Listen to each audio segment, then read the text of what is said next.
We get back to politics now. Democrats are predicting big gains in the midterms, despite a booming economy under President Trump. The president touting those numbers today, tweeting, quote, new economic records being set on a daily basis, and it is not by accident.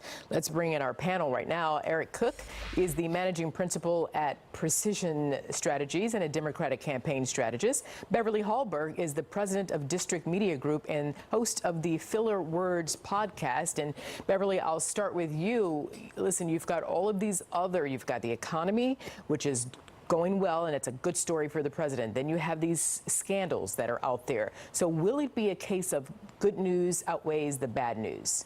Well, I think when it comes to the good news, let's just start with the economy first. What Republicans really need to do is twofold when it comes to the messaging. They need to go out there and make it very clear that the reason why people are getting more in their paycheck is because of things they've passed under a Trump administration. Obama wants to take credit for this great economy, but the reality is it's largely because of rolling back regulation and because of tax cuts. So if people like that they're getting more money, have more money in their pocket, they need to realize that if Democrats take the House, if more Democrats take over Congress, that these tax cuts can go away because they're not permanent. So that is the message that Republicans need to give is, look, we've made a lot of progress, but we have so much more to go. When it comes to these scandals, there's a lot we could say about it, but I would say that Democrats have handled them very poorly. Republicans have to be careful, but I do think that the Republicans in the Senate have handled it well so far. So, Eric, how will the Democrats use the dueling headlines to their advantage? Well, look, I'm happy you brought up tax cuts because just this week the RNC in their own internal research found that the tax cut was not something that voters were responding to. It was unpopular. Voters have found that it's going to the wealthiest among us. It's going to corporations. It's not going to their pockets. And so Democrats are happy to bring up the tax cut on the campaign trail, and quite frankly, that's why Republicans aren't. I mean, look, Democrats are in a very good position right now. I'd much rather be a Democrat than a Republican heading into this election. You know, we've seen numerous state legislative pickups over the past year. Democrats picked up a Senate seat in Alabama. We picked up the Connor Lamb seat in Pennsylvania. There's 119 other seats that Republicans have that are currently less Democratic than the Lamb seat. So I think Democrats are going to feel pretty good that, 45 days from now, we're going to pick up the 23 seats we need to take back the House. Beverly, listen, there are a lot of the President Trump supporters, they are turning a deaf ear to the scandals.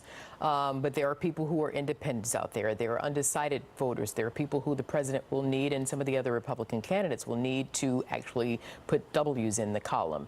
Since these scandals are surrounding a Republican president, does the GOP have a more difficult sales job on their hands? Well, I think the president shouldn't be talking about this situation. I thought he handled it very well. A few days ago, when he talked about wanting to hear what Dr. Ford had to say and also praising Kavanaugh, his choice, his nominee. At the same time, though, I think what we need to do moving forward with Republicans and how they're handling this is making it very clear that you are innocent until proven guilty. We should hear what Dr. Ford has to say. I hope we do hear from her. But what Democrats have done with all of this is really paint him already as somebody who is committed this crime. You even had senators come out this week and say, I believe her. Well, we still need to hear from her. You make a good point, Beverly. You've had that on both sides of the aisle. You've had both sides saying that I believe her, I believe him.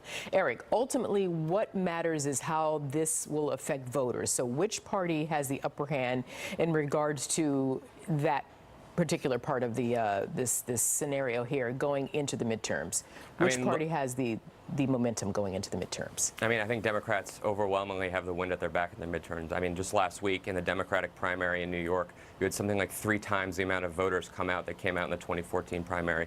We're seeing historic turnout across the board in special elections, legislative elections, district elections. Democrats have been on the streets since President Trump took office in January, flipped 43 state legislative seats. There's a ton of enthusiasm. There's a ton of energy. You just have to look down in Texas and see what O'Rourke's doing. In Tennessee, what's going on there. Numerous governor's races across the country that are currently held by Republicans. Okay. I get your point. I'm running out of time here. In fact, I'm out of time, and I have to leave it there. Eric Cook and Beverly Hallberg, I thank you both.